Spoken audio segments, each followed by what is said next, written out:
Before we get started, we have a quick announcement.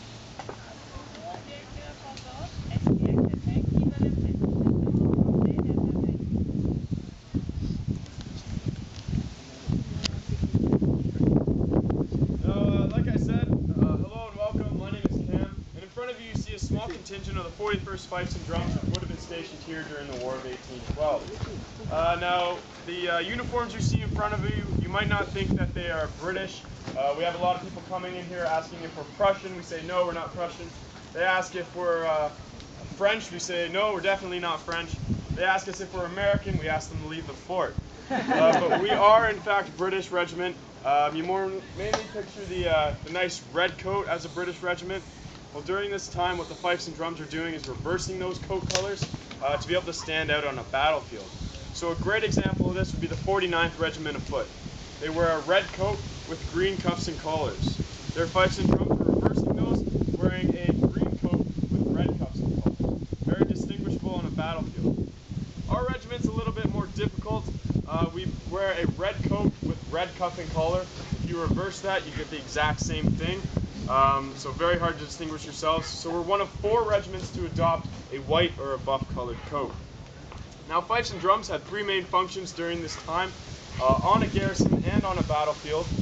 The first of which was playing duty calls. Now, 24 hours a day, you'd have a fifer and a drummer stationed over there in the guardhouse with an officer of the watch, who was pretty much an officer who had a watch. Now, this officer is going to be telling the fifers and drummers to play certain calls throughout the day to regulate a soldier's day, such as the reveille at 3:30 in the morning to wake the troops up. The troop form them up for any of their inspections or drill. And the song we're going to be playing for you today would have been featured around 1:32. It's known as the Roast Beef of Old England, or the Dinner Call. Now, when this song was played, all the soldiers' mouths would start to salivate. They'd get very hungry. Ironically enough, they were not getting served roast beef. It was 1.5 pounds of salted beef or salted pork. And when I say 1.5 pounds, I'm not necessarily talking about just meat. You could be getting a snout, you could be getting bones, lard, so it's not the healthiest meal. So what the soldiers are doing is they're taking their rations, pooling them together, and sort of making a stew out of it. So we'll play for you the roast beef.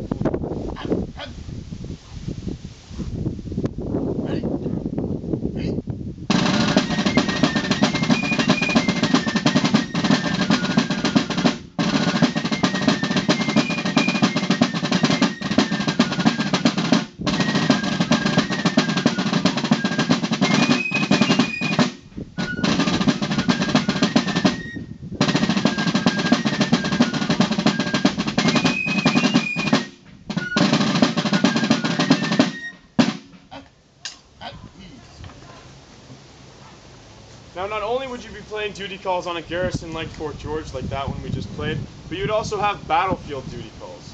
So on the battlefield, you have that famous red British line.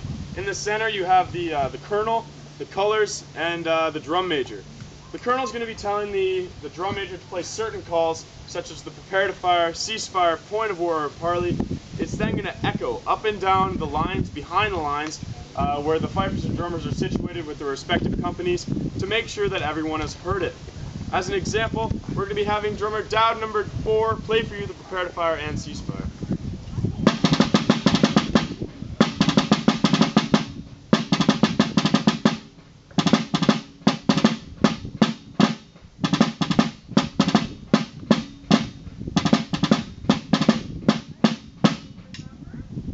Now, you may notice we are armed with a short sword or a hanger.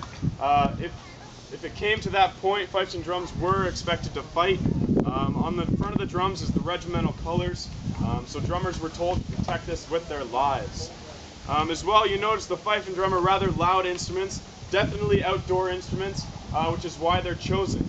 The drum can be heard below the sounds of battle, and the fife can be heard above, making sure that those officers on the battlefield don't lose their voice within 30 seconds of the battle.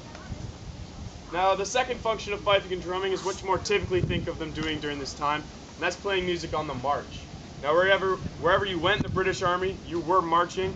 You had 2 feet, so they made you use them. They reserved boats and carts for cargo, not for infantrymen. So on these long, monotonous marches, the fifes and drums are brought along to entertain them.